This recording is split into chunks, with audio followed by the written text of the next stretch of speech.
meta ħareġ ir-riżultat, jiena kont edha msifra u kienu ċemplu li qalu li please make sure li tiġi l-isptar kemm jista' jkun malajr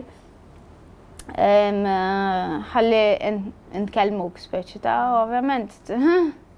Ma tisma' dik it-tip ta' x'ismu tantx tibda mal-ewwel tibda tagħmel one+1 mort hemmhekk u tabib għalli yes you were right this is basically cancer and it was very aggressive as well, ġifieri it was a stage 3 but quite advanced, not just x'ismu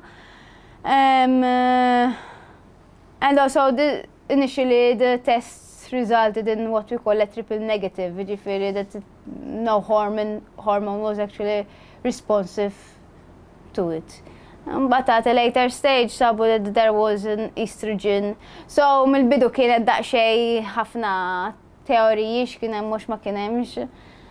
Anyway, we started chemo 2 weeks after the diagnosis. Ir-raġuni li since it was very advanced ma rridux jagħmlu surgery qabel ma jagħtu l-chemo għax bdew jibżgħu li jekk jiena jekk huma ħajjiftħu qabel ma nieħu l-chemo jista' jkompli jispredja. I needed an immediate intervention, which I couldn't wait it out. I couldn't wait 6 months until I actually... Plus, I didn't have the knowledge I had 6 months later about it. So, Aliyah chemo was basically a backup, until I actually discovered more about alternatives or complementing therapies, daw l-affarijiet.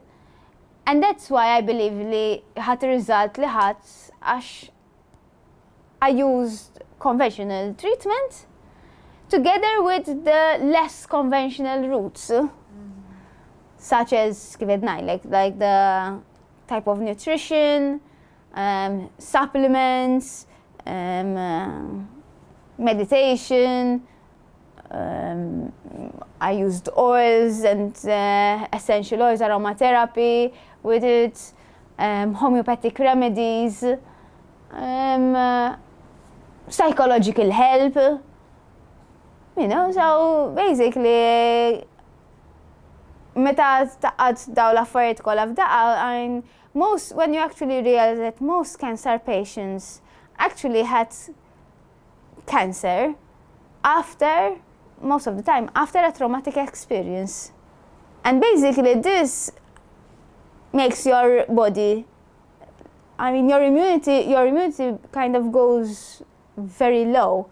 Technically, we all produce cancer cells. We produce around about 500 cells a day of cancer cells. But just the body has an immune system and basically just attacks it and kills it off. So if your body's immune system is so low, then it has no more defenses. Li sirdi speċjali iva, you start realizing there's more to it. Sa ovvjament dak li jkun forsi ma jifhimix. Ħafna nies li tkellimt magħhom ma jifhmunix meta ngħidlek. Dejjem kont nimmaġna li nnifsi bħala persuna spiritwali, ma lum il-ġurnata naħseb I can say that I actually believe more in a higher power. Tgħidli għaliex għax inti qiegħed forsi ħadd ieħor le? Mhux il-kwistjoni dak li kun jgħidli allura ħadd ieħor x'jista' jgħid.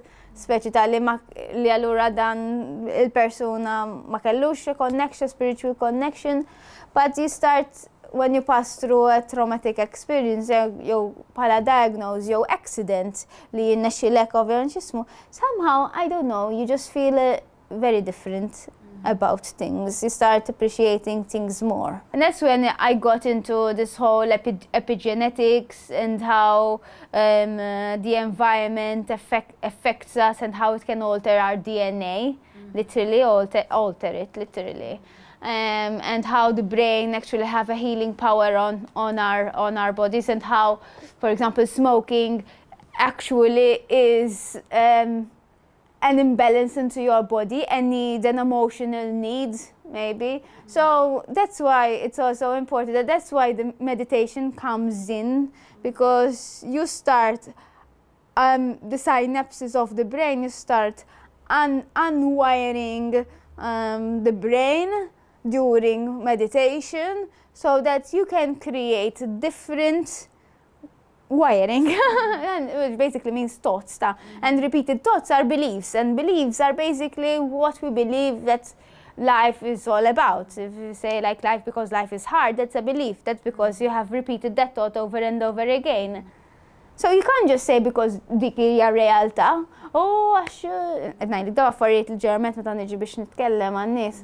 Mhux vera ma sinjur minn is-sinjur jisir sinjur, jibqa' jsir sinjur, minn fqir jibqa' jsir fqir. No, it's not the case. Bħal tal-Virgin, per eżempju, dak għandu imperu sħiħ. He was not from a wealthy family. Hemm ħafna, Steve Jobs, nies bħal dawn huma nies li they build themselves up, but because they didn't have the limitations, their belief, a limited belief, what we call a limited belief, they said like, I want to do this and this is what I want to do, and that's basically it, you know.